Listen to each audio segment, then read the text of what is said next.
All right. Well, thank you for joining us today for our OSEP Leadership Conference presentation related to DMS 2.0, collaboratively completed with some of our OSEP funded TA centers. We are hoping to walk through some DMS process consideration and tips, and then also get some experience from those who have been already in a cohort or beginning to participate in their DMS activities with OSEP.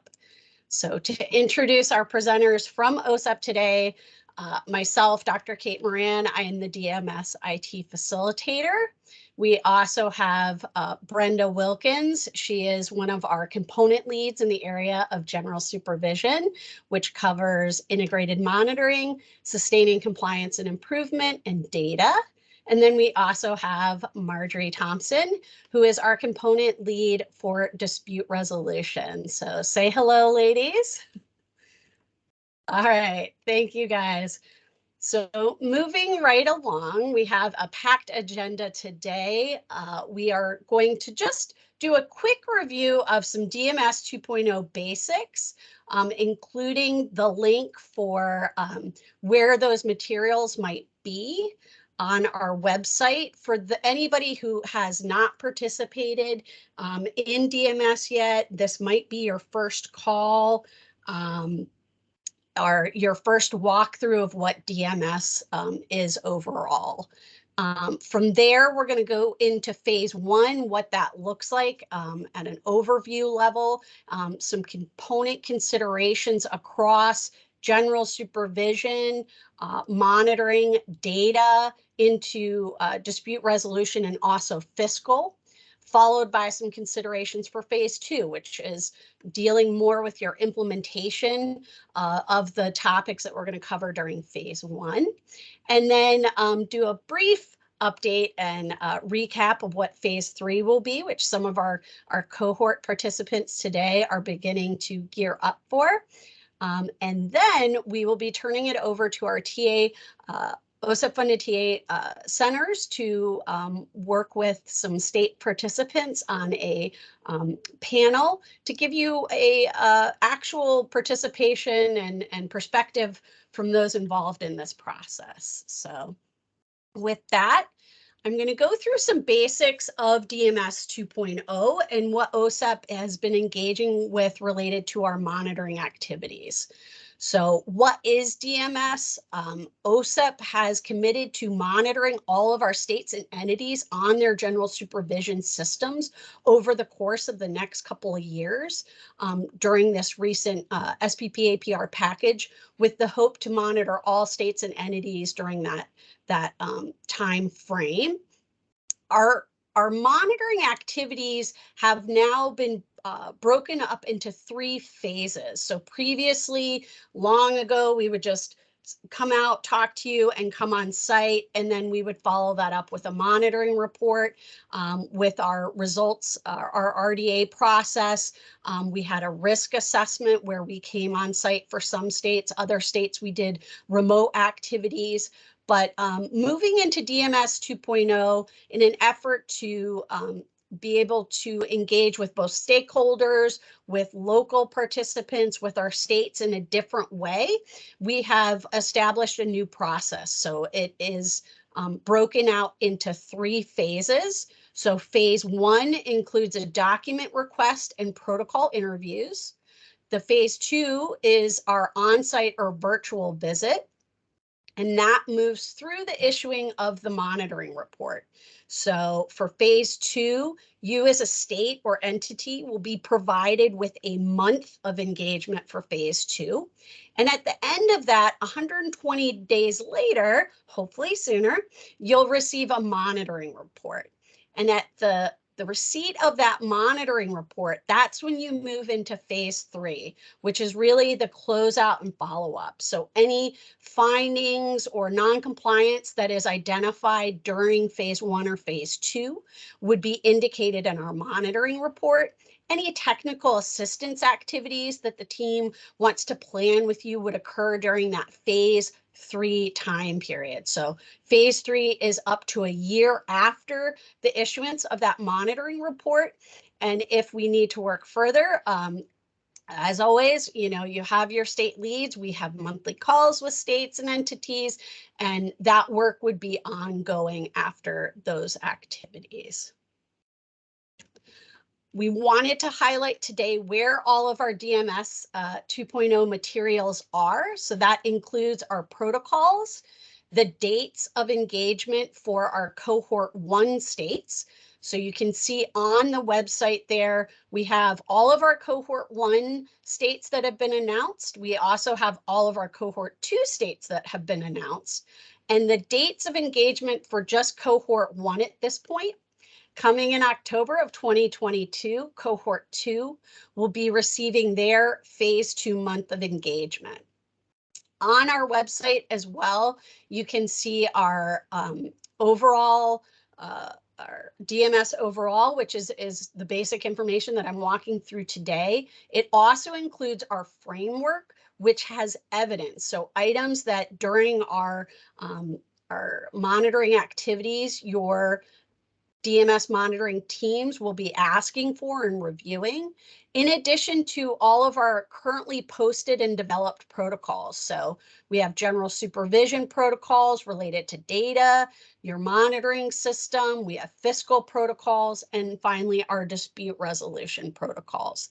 So if you are not in a cohort at this point, we still encourage you to download those protocols, use that as a self-assessment, work with your TA providers to really evaluate your system and figure out if there are any gaps or spaces that you might need to develop some resources or ensure that you are actually documenting and tracking what it is that you're doing related to these various components of monitoring. We wanted to show this visual because our new monitoring structure is carried out over a 6-month period. So when we say you're going to receive your cohort or your phase 2 month of engagement, that is the 6 month of a that's at the end of your 5 months of phase 1. So beginning 5 months before your phase 2 month of engagement, you would be receiving a document request from OSEP. So you can see here, this is an example. If your month of engagement was May, in December, you would receive a document request from OSEP outlining across all of those areas that I talked about, items that we would want to see. OSEP will also be looking at your website, downloading what we can, reviewing historical information that we may already have on file, and verifying with you, is this still accurate? Have there been any changes to your system, like you have a new fiscal system, or you have you've changed your data system overall, and so that's a whole new manual. And so just ensuring that what we have is accurate. So that would come 6 months prior to your phase 2 engagement. And then across the next 4 months, so January, February, March, and April, you would be engaging with the OSEP team in conversations across these various protocols. So you would work with the monitoring team to schedule your calls. So if it's related to fiscal, you would have time to plan out and make sure you have those folks available for those conversations. It also allows for follow-up. So if you've scheduled a call in January, you may follow up on something later in March based on your staff availability if the team wants to circle back to a particular item. And then in the month of May would be what we consider phase 2. And so that may be 3 days of an on-site visit, 2 days of a virtual conversation later in the month. And then throughout that period, either before or in the phase 2 month, the team will be engaging with your local stakeholders, in addition to our parent training centers. We also have the NDRN, P&A, so various groups that we're going to be engaging with your SAP and your SICC to really hopefully get a wide view of your state system and how it's being implemented. Our goal is to have a lot of those conversations prior to coming on site so we can follow up and talk through any of the information we hear during those conversations. And so then after that month of May, so the full month is considered phase 2. The team would be working on developing your monitoring report and would get that issued by no later than September. And then the year after that is phase 3, so September to the following September, where you would work with the team to provide any updated manuals, updated policies and procedures around anything that they've identified during that 6-month period as non-compliant or out of compliance with IDEA regulations. So now we're going to move into just some considerations as we've been carrying out this first group of states who are in cohort 1. We've had visits, our phase 2 visits for 2 states in May and 2 in June. You're going to hear from some of them later. And in phase 1, that again, just a reminder, 5 months prior is the document request that the state would be receiving. And then across those 4 months, the OSEP monitoring team, which includes your state lead, would be conducting conversations across all of these various components. So fiscal, integrated monitoring, sustaining compliance and improvement, dispute resolution, and data. During those conversations during phase 1, we typically try to just talk through from a policy and procedure perspective. And then during phase 2, we would really want to see evidence of that implementation.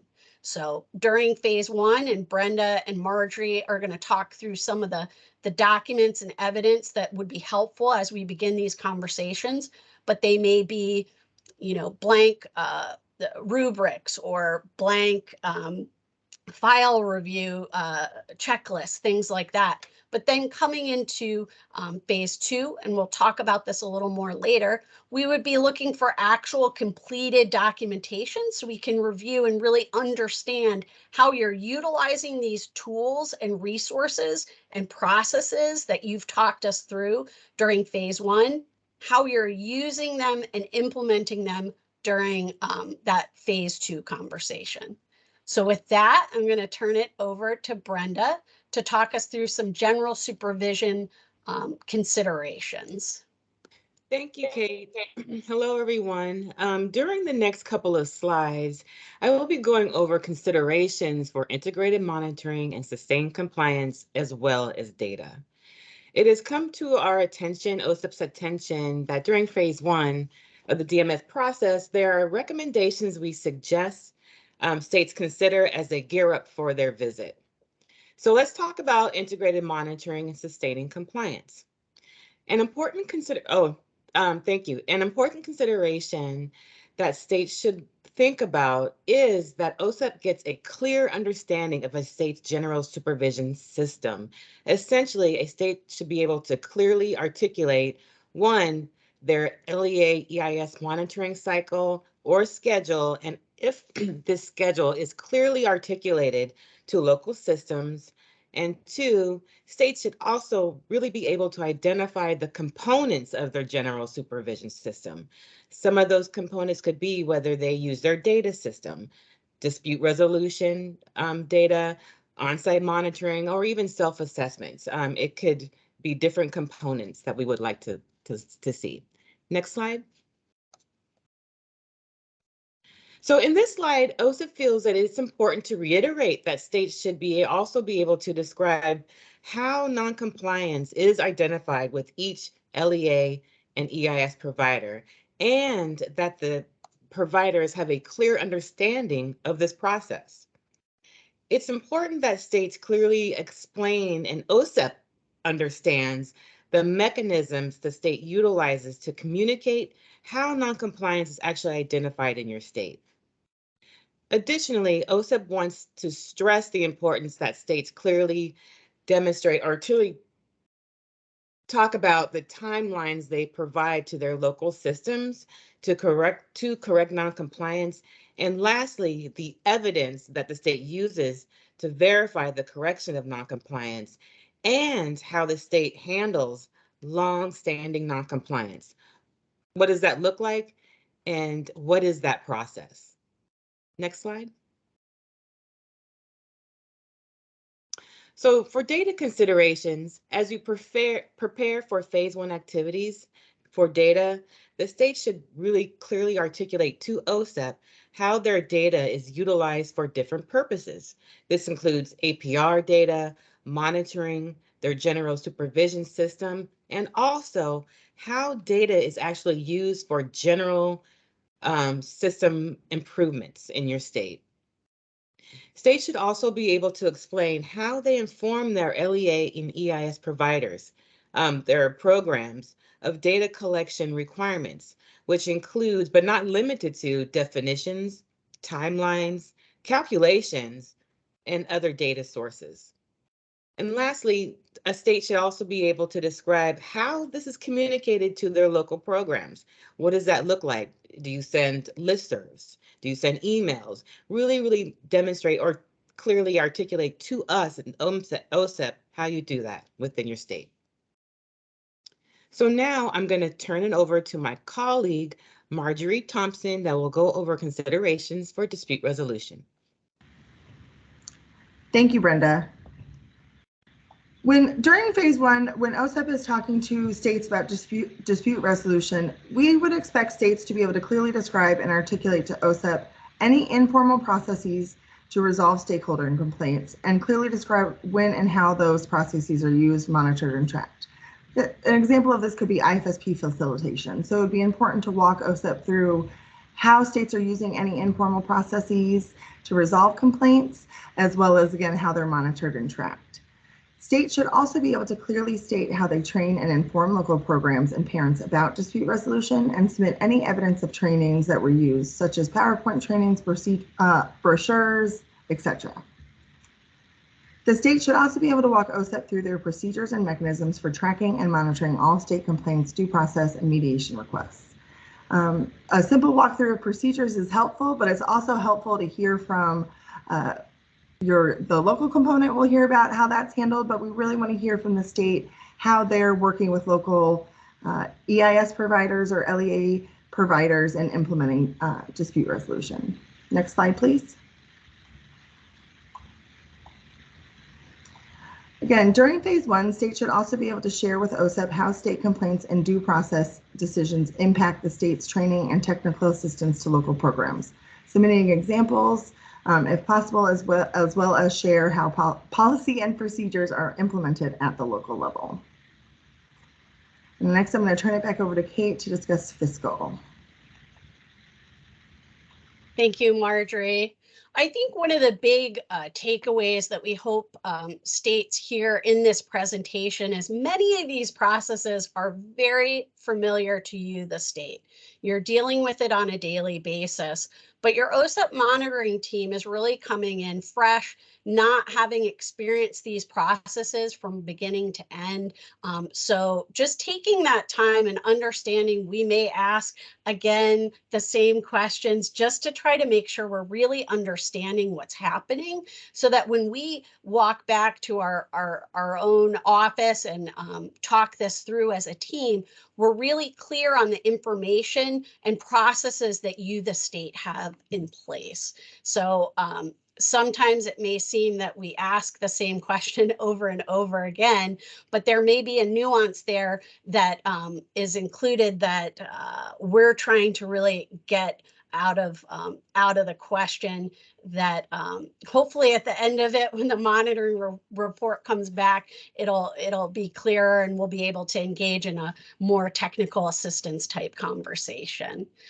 So moving to fiscal during phase one, it's very important that states are able to walk through your process for monitoring your LEA and EIS providers. So that will include any examples of on-site reviews that you have done, any templates for the desk reviews that you do, any audits that have been completed, any self-assessments that you have your LEA or EIS providers complete.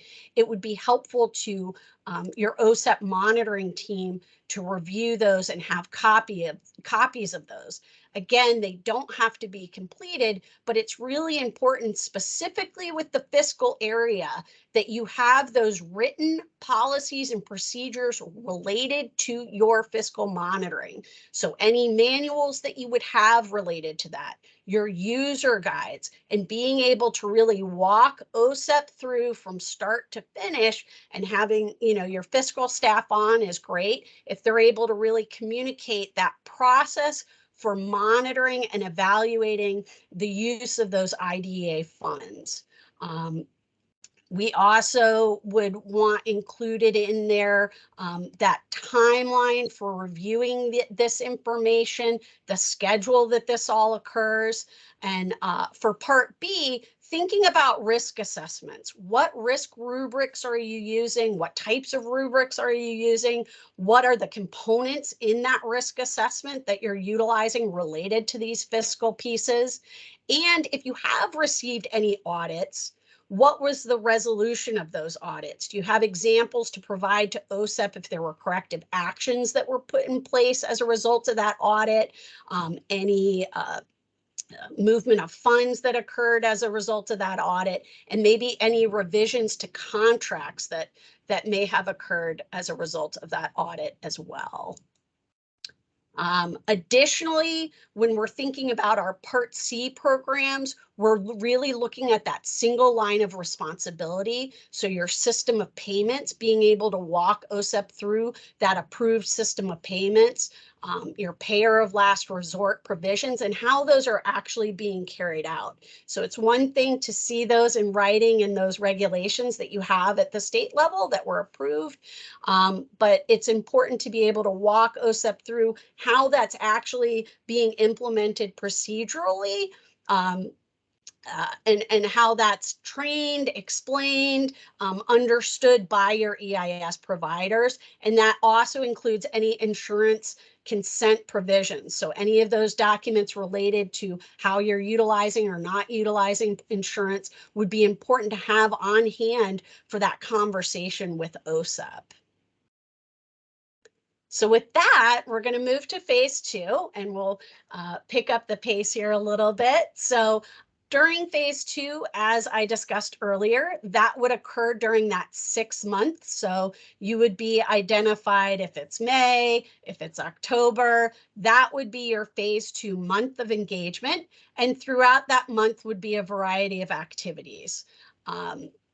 We would really want to see at that point evidence, completed evidence and examples of all of these procedures and activities that we've talked about before. So Brenda and Marjorie are going to really talk through some of those specific examples, but this is where you can pull up from start to finish an example of fiscal monitoring, where it started, your cycle, how it connects to your manual, the pieces that were completed by your fiscal monitoring team, on through any findings that were made out of that or revisions to contracts, things like that.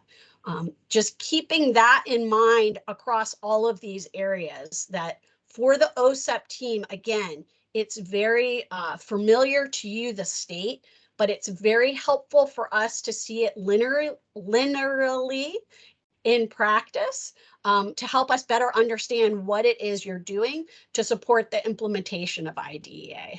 And so then after phase 2, 120 days after that, of course, we would issue that monitoring letter or report based on anything that we found out of compliance during this 6-month period. So not unlike you at the local level, when you're monitoring your LEA and EIS providers, you would conduct your evaluation across self-assessments, file reviews, all data reviews, And then at the culmination of that, you would be issuing a letter with that timeline for correction. So OSEP's process isn't any different. We've got our timeline for evaluation, and then we're going to be issuing our report to ensure correction.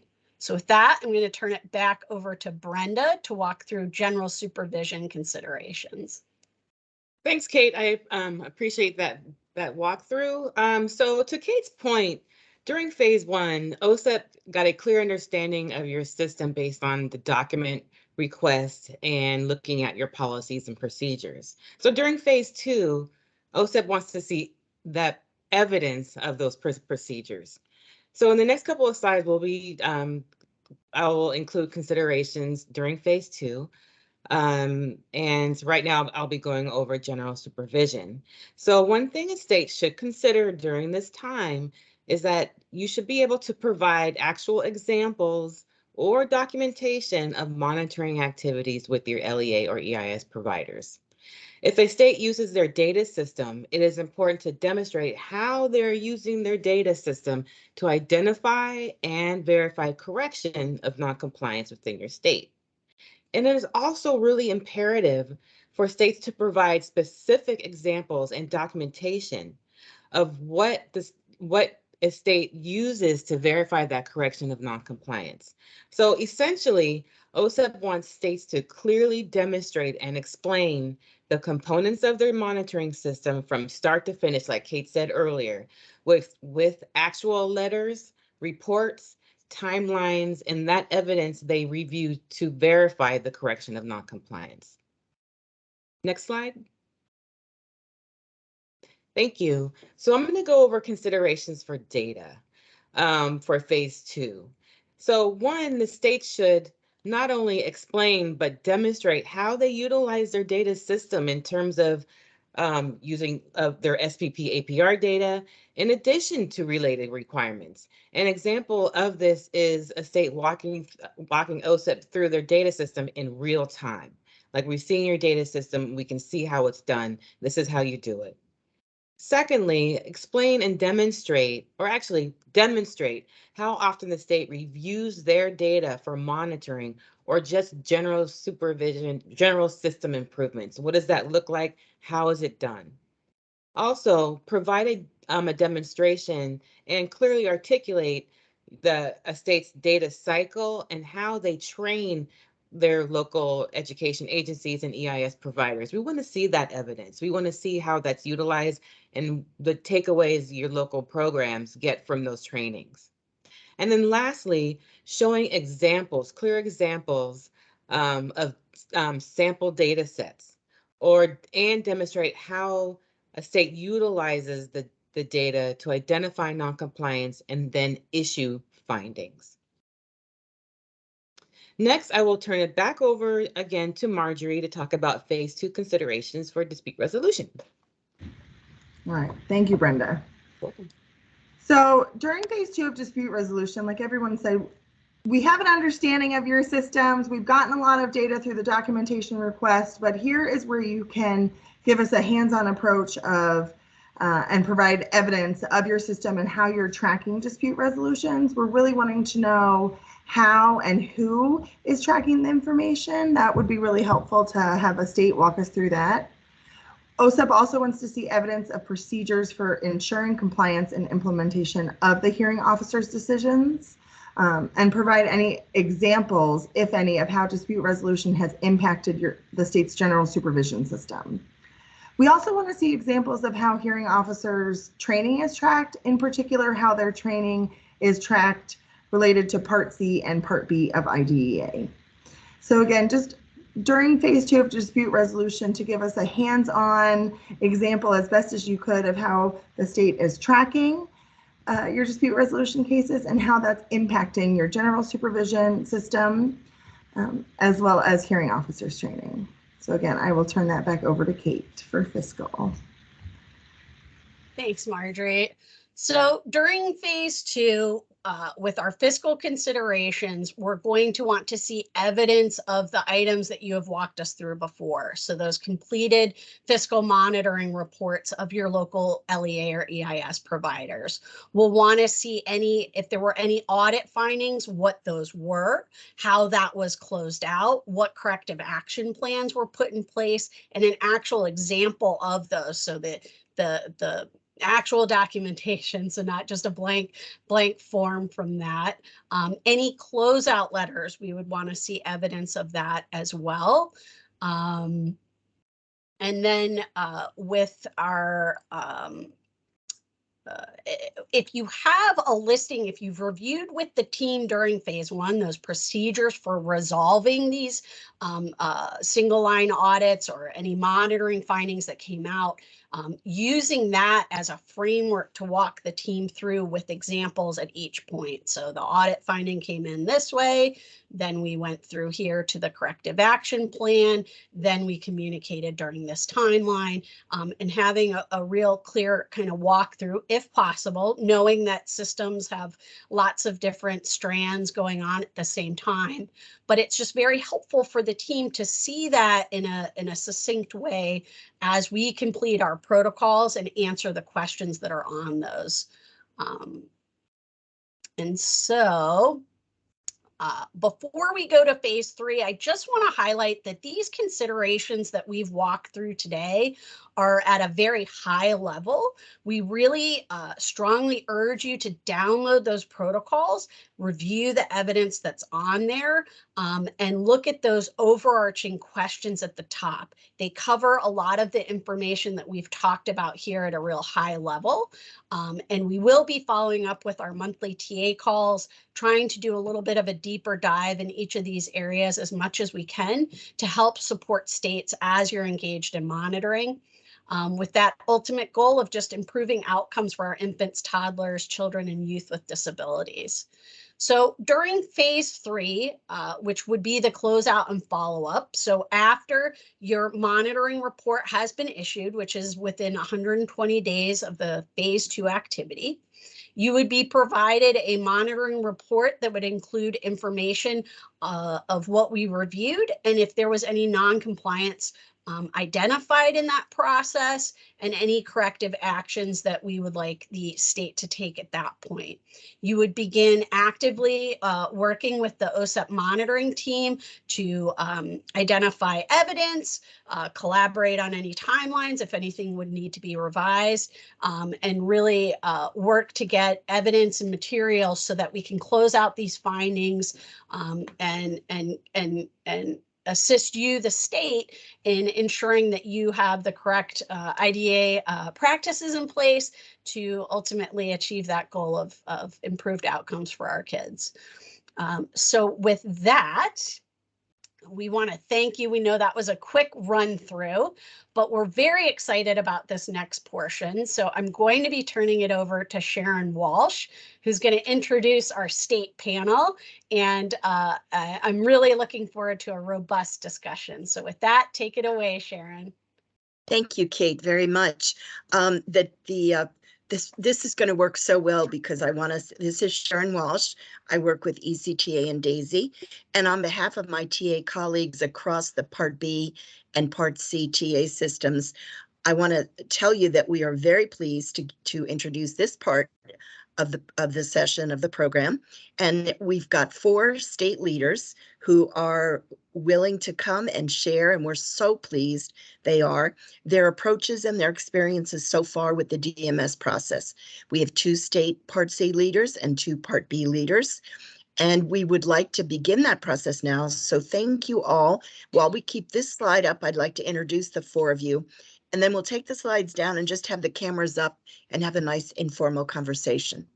So let me first introduce you to the 4. Their cameras are on. First, we have Raven Hawkins, Staff Development and Policy Coordinator for First Connections, which is the Arkansas Part C program. And Raven can wave. And then Colleen next, Colleen O'Connor, Educational Consultant for the Part C Michigan system in the Michigan Department of Education. Thanks, Colleen. And then Matt Sewell, who's the Director of Special Programs from the Arkansas Department of Education. Hello, Matt. And last but certainly not least, Dr. Charlie Silva, who's the Special Education Director for the Idaho State Department of Education.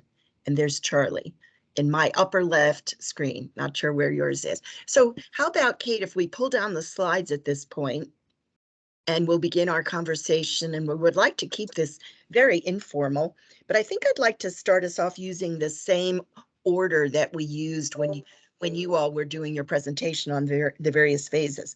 So let's start with phase one, and maybe one or two of you would give us some ideas on the approaches you've taken, what you've found successful, either you're planning or you've already completed phase one, but wherever you are in phase one, what approaches have you taken? What lessons have you learned that you would like to share with the participants in this session? Who wants to start us off? Yeah, Sharon, this is Charlie. I'll go ahead and start us off if that's all right. Great. Thank you, Charlie. Yeah, great. Thanks. And first of all, I just want to say thank you to OSEP for giving us this opportunity to collaborate with you and share our boots on the grounds experiences with the DMS 2.0 process. So again, thanks. So here in Idaho, in all transparency, when DMS first was unveiled, it was overwhelming. It was shocking. It was like, oh my gosh, my plate is already full. Where does this fit? So it was very daunting.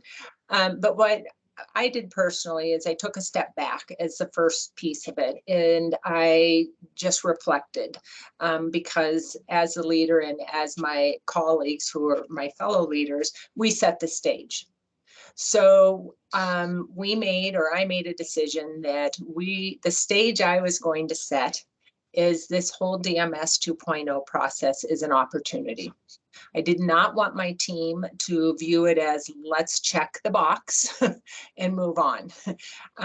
So we really have embraced it. And I encourage those coming in this next group to do the same. The second thing, and I'll just limit it to 3 or 4, Sharon, I don't want to hog all the time, but the second thing, for those of you who are listening, OSEP did a very nice job this last half hour presenting all the information, but again, it's overwhelming. So I would say start early. Time flies, as we all know. So start tackling it, or at least coming up with just a roadmap, if you will, of how you're going to approach this. And then, because we're all, well, at least we are a bit short-staffed, right? We really broke it apart, and we created many teams within the larger team so that no one person was feeling like, oh my gosh, this is just too much. And then the biggest lesson I would say is the protocols, and Kate mentioned this in her presentation, and I was so glad to hear her say it. Some of those protocols are redundant, and that can bog you down because you're reading it going, didn't they just ask me that? Didn't I just answer that? So we really utilized our supports from our TA centers to kind of make those protocols not only manageable, but useful. So that's my experience with phase one, Sharon. Thank you, Charlie. That's really helpful. I'm just wondering if somebody else, maybe from Part C, would jump in and do a little more phase one discussion. Sure, I'll share a little bit about Michigan going through the Part C process for DMS. Thank you, Colleen. When I think about how we prepared for our DMS, I can kind of break it down into 4 different categories. First, the upfront organizing of our work that we did, and then engaging other people and working through the protocols, and then having scheduled debrief sessions that helped us prep for the next piece always. And so as soon as we knew that we were going to be involved in DMS in this cohort, the first thing we did is we got some team work sessions, state team work sessions scheduled for multi-hours every other week on our calendars and did that all the way from that immediate time that we knew that all the way through July coming up now. And so we figured we could always cancel things, but it's easier to get it on the calendar right away. And so we did that. Then as soon as we knew our specific dates on things for the interviews for phase one, then we also scheduled a prep session for our state team to meet with our national TA. We wanted our national TA involved right from the get-go and to take us right through the process. And so we had prep meetings with them before each of our interview times and debrief sessions scheduled for after each one. And then we also we planned during those sessions, our work state team sessions, we broke down the work, assigned people to tasks. Some of us worked individually on pieces, some worked in pairs, others worked other things. We worked as a full team, and we just really worked through all the things and kept coming back to the full team with all the pieces as we did the work. We also included DMS 2.0 on our regular weekly team meetings, but not to do the work then, just to update each other, keep each other informed of where we were, brainstorm on anything that anybody was stuck on, and support each other in those ways. But that allowed us to do those updates, but still be keeping on top of all of our other work during our regular team meetings. And that was really an important piece too. Otherwise, we could get really overwhelmed with letting the DMS pieces consume our time. We also took the protocols at that point and put them into a table format and put questions in a column, started listing, had a column for listing documents, and then had a column for listing all the people who have their hands on that work in any way. So the experts, the people we contract with, anybody who was connected with it, so that we knew who we could call on for different pieces. Then we started engaging those other people. That's the engaging others piece of it. We notified all of those people that we had identified, had them put all the appointments on their calendars as well. Sometimes they were going to be needed for them. Sometimes they weren't. When we had dates for our interviews but didn't know which topics were when, we put them, we had them put them all on their calendar and then narrowed it as we went.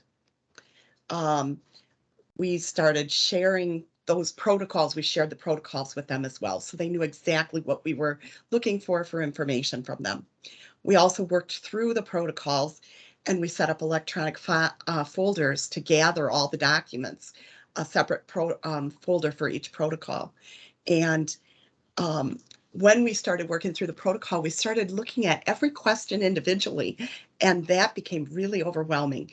And so we learned as we went on that we could look at the overarching question and then look at those secondary questions and look for the little nuggets and clues within those secondary questions, use those as the clues to what the overarching question was really looking for. And that helped us stay a little less overwhelmed. So that was really, really helpful to our group. Thanks, Colleen. And I was just going to, obviously, we all note the theme that you both brought to that question around starting early, integrating it into the rest of your work, gathering teams of people, making sure that you do planning. But I definitely saw the notion about these topics fitting in to the work you're doing and the opportunity that Charlie mentioned. Thank you both. I'm wondering, Raven, let's talk a little bit about phase 2, and maybe you would start us off with your approach. You've already finished. Well, you've had your visit, right? Your on-site visit. So share with us a little bit about Arkansas's experience with phase 2 and what tips you have for your colleagues. I think some of the best tips that I can share for phase 2 is that there's a pretty large time gap between the phase 1 protocol interviews and the phase 2 site visit. And during that time, our OSEP monitoring team is working with other states as well. And so what we did to prepare and also to make phase 2 go successfully and smoothly was we took our overview slide decks. So we made overview slide decks in phase 1 for each component area. So if we were, for example, going to do in phase 1 an interview protocol over data, we had a little short slide deck that overviewed our state's data system, the users of the data system, just to kind of give OSEP a feel for how does Arkansas implement this component. So we took overview slide decks and we pared them down to just a summary, like a little refresher. And we requested time in our phase 2 site visit, and our site visit was virtual. Our phase 2 site visit schedule, so that as we entered a new component, we had the first 15 minutes to just kind of give a refresher. Okay, data, here's what that looks like in Arkansas. Fiscal, here's what it looks like in Arkansas. We included things like how our service delivery structure is set up, so that our monitors would be familiar with our state system, because every state's Part C implements a little differently. The other thing that we did that we really are proud of is that we, along the line of our planning, we looked at our state highlights that aligned with phase 2 component areas that were being reviewed. And so, for example, a state is something we're doing well. So if we did something innovative or launched an initiative, or we had some unique child find strategies that were effective, we planned and developed little short presentations that might be a 3-minute long parent video. It might be pictures. It might be a diagram, a slide overview. And we requested time in our phase 2 site visit schedule to include these little short highlights. And these, when I say short, I mean 20, 30 minutes. And those were sprinkled throughout our phase 2 site visit schedule. I feel like the highlight showcases kind of broke up and lightened the days, and we still finished on time. And I highly recommend that. And I think the biggest tip I can give is that the prep phase 2 was significantly shorter than the preparation for phase 1, because you're building on phase 1. So you use all of the things that you had before. Makes such good sense, Raven. I was watching Charlie while you were, because Charlie hasn't gotten to phase 2 yet.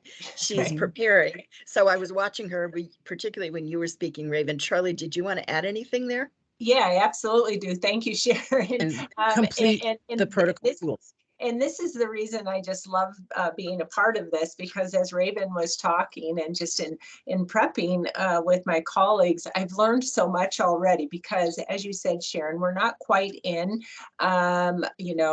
phase 2. We're kind of in our transition. OSEP's visit is hopefully on site a year from now. So they'll start getting all the documents and whatnot, obviously prior to that. So we're not as far along as our friends in Arkansas. So that's why, Raven, I'm like going, okay, great. I'm going to do that. I'm going to do the highlights. I wrote down, we're going to make videos. I just got to prep when I'm going to share all that with my team. Maybe after they come back from vacations. Anyway, what I will say though, and it's just an overarching comment, it's not specific to phase 1 or phase 2, is use your TA centers. They're our best buddies right now. They have really helped. Really, I view it as almost like a conduit between OSEP and all of their tools, and they've made them so that they are usable at a state level. And there's just a wealth of knowledge attached to all those TA centers. So I would just say, phase 1, 2, whatever, use them. Charlie, thank you for adding. Were you commenting there, Colleen? Oh, okay. I was just going to add on behalf of the TA colleagues, thank you for saying that and reminding people of it. And it's an open invitation from TA, because that is really part of what we are here for. Let's let's move. We have a couple, well, maybe another 10 minutes or so. So I'd like to move. And Matt, I'm wondering if you could share with us a little bit about any planning you're doing. Let's move external a little bit. How about planning with your partners or other state offices, your local school districts, your state council, your P&A, your PTI? How are you involving and communicating with all those people throughout all the work you're doing to get ready? Yeah, so this is something that we've been talking about for quite some time, especially with leaders across our state, whether it's our LEA supervisors, teachers, our advisory council, and the leadership within our state agency. And we are very fortunate to have all of these positions also represented on our advisory council. So just a few examples. We've made mention of this through our monthly calls. We have a call each month that we invite LEA supervisors to participate in, and we've tried to put a blurb in here or there about what's going on at the state. We've mentioned this at each one of our quarterly advisory council meetings, and upcoming in July, our quarterly advisory council meeting, we're going to be providing more in-depth information on really exactly what we are expecting to occur over the next few months regarding meetings and conversations and the documents that are being reviewed and interviews that will take place. And again, our parent centers, we've got representatives from both parent centers in our state that are part of the council. And so it'll give us an opportunity to really have some more in-depth conversations on what to expect. We've also utilized other speaking opportunities. We're often asked to come to whether it's educational cooperatives or state administrator meetings. We've utilized those speaking opportunities to share this process with LEAs. Most recently, our Administrators Association held a state conference, and we were able to share a lot of information about the DMS monitoring at that place with several hundred people, which included, again, teachers, principals, special education supervisors, superintendents, just to make sure people know what's happening here at the Department of Ed. That's so helpful, Matt, because clearly you're articulating it as a statewide process. And that means when OSEP does start reaching out to any of those entities and saying, we'd like to interview or we'd like to talk to you, a schedule, nobody will be surprised by that because they've been part of the whole thing. And I see Raven and Charlie. Charlie, did you want to add something? And Raven, Yeah, I was going to ask. and I apologize, Raven, real quick with Matt's comments, and I really appreciate that, Matt. What we found, and again, we're not nearly as far along as Arkansas, but what we found with our outside stakeholders, and I'll reference our advisory panel, and we've been keeping them in the loop and educating them all along.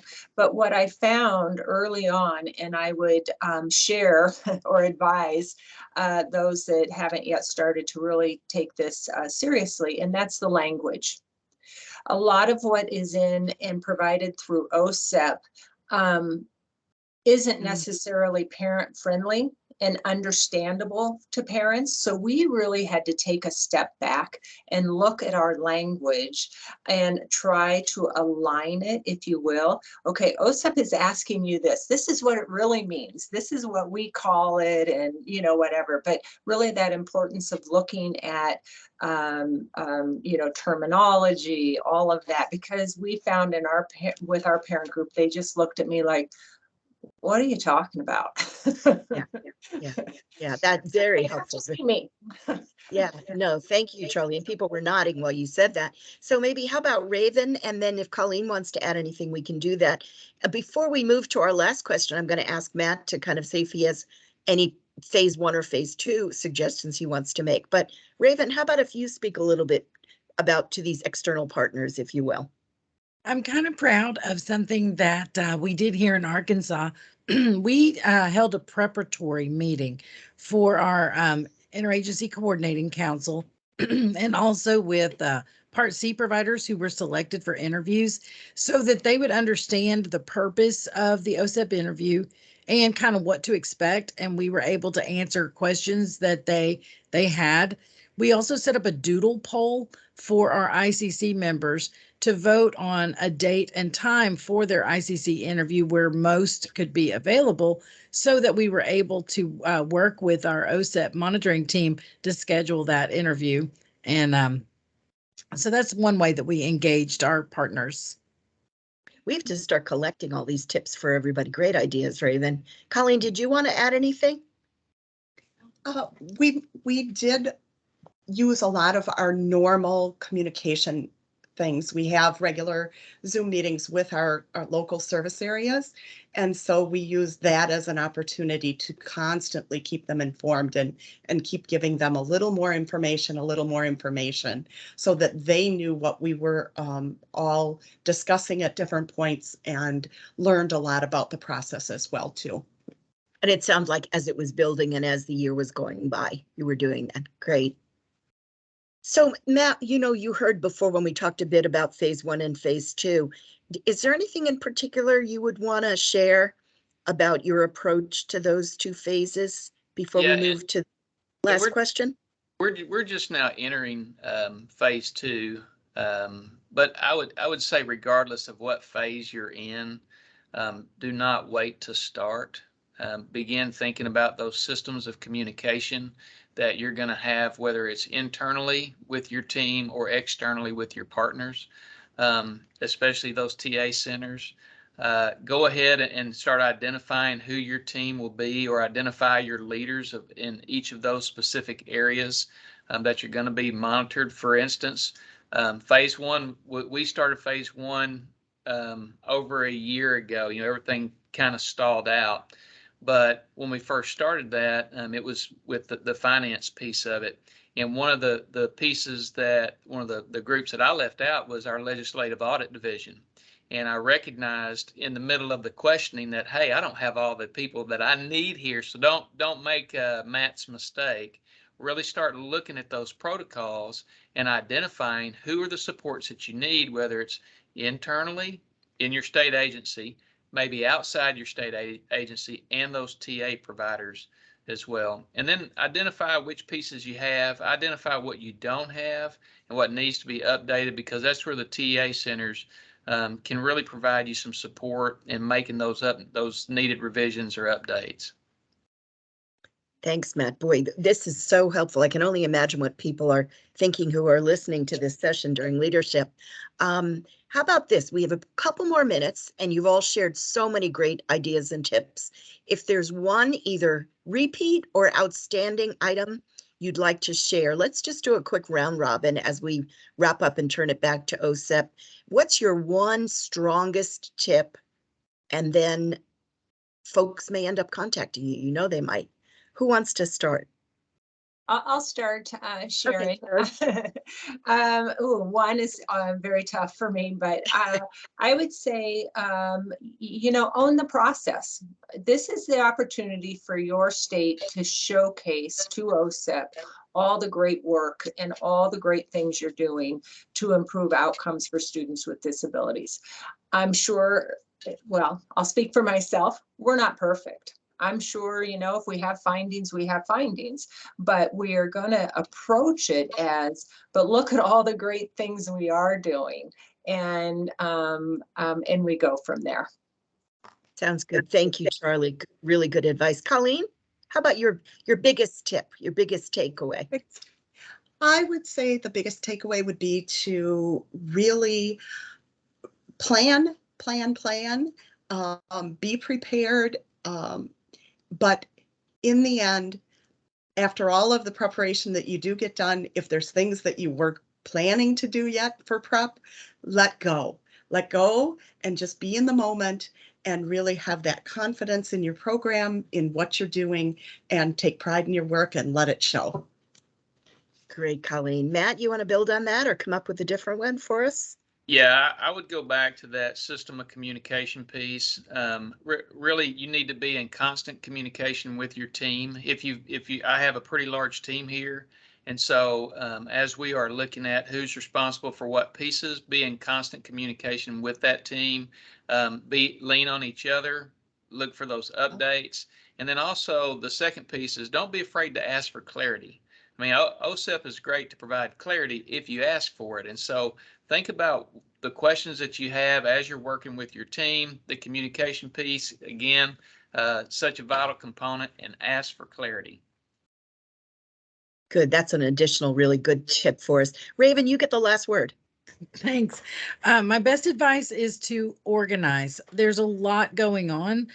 There's a lot of documents to request. What we did, we created a shared folder on a Google Drive to house all of our documents, and there were subfolders for each monitoring component. That made it easy for the monitors to find everything, but it also made it easy for us to double check to make sure that everything that we needed to submit was there. We also made a document or a document checklist from the document request and also from the monitoring protocol tools.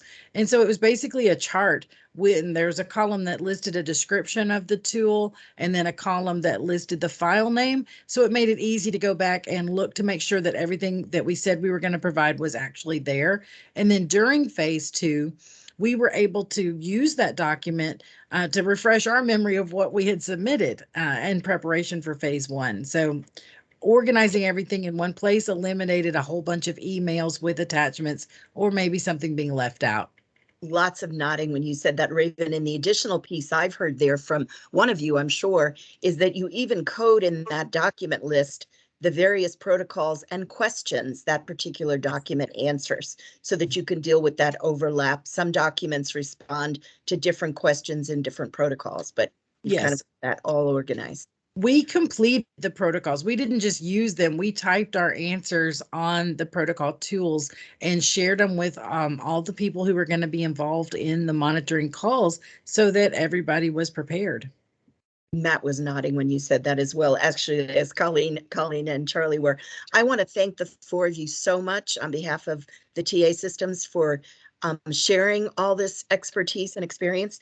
And with that, Kate, I'm going to turn it back to you.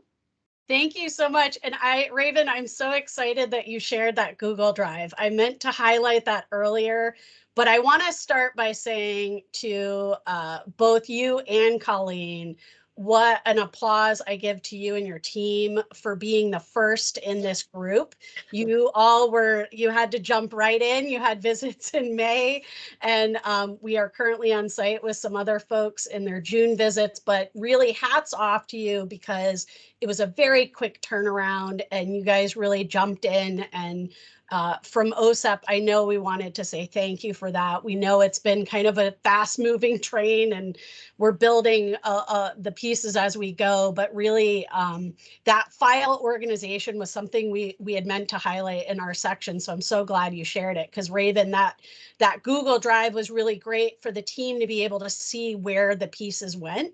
I will share that we're trying to figure out a platform that states would be able to upload those so it's more centralized. So hopefully, that would be coming down the pike, but using whatever, Google Drive or things like that is very helpful in organizing the documents by component. The other piece, Colleen, I really liked that overarching questions, looking at those overarching questions. The other parts of the protocol really are just to help understand what those questions mean. And so I think looking at the overarching and focusing on that, and I know the TA centers are working on some tools and charts, and Raven, I want to see that. I'll have to go back and look at the document chart that you guys created. I don't know if we didn't get that, I would love to see it because I think we're always tweaking our tools. And Charlie, to your point about the SAP and the SICCs and language with parents, we've already been working with the TA providers to try to tweak some of that, figure out if there's other ways we can communicate it in a way that's meaningful, both for the local providers that you guys have and for our parents and stakeholders, because that's such an important piece of this process. And we want to make sure that we're not talking in OSEP-ese or, government-ese as we often do, and making it meaningful. So I just want to applaud you all. And Matt, I know you and Charlie are gearing up for an exciting time. And I do hope that states overall see this, as a way to just evaluate and look at your structure, celebrate the great and amazing work that you are all doing in such challenging times that we have all faced over the last couple of years. And really knowing that OSEP is honoring that, acknowledging that, celebrating that, and that hopefully we can identify any pieces that might just need to be tweaked a little bit, get those back in place, and then, keep doing the great work that you're all doing. So I applaud you all. We thank you for being part of this first cohort and for collaborating with us. And thank you to our OSEP funded TA providers for always working so closely and helping us develop these tools. So hats off to Thank you you. all. We will say goodbye and thanks everyone. Thank you. You.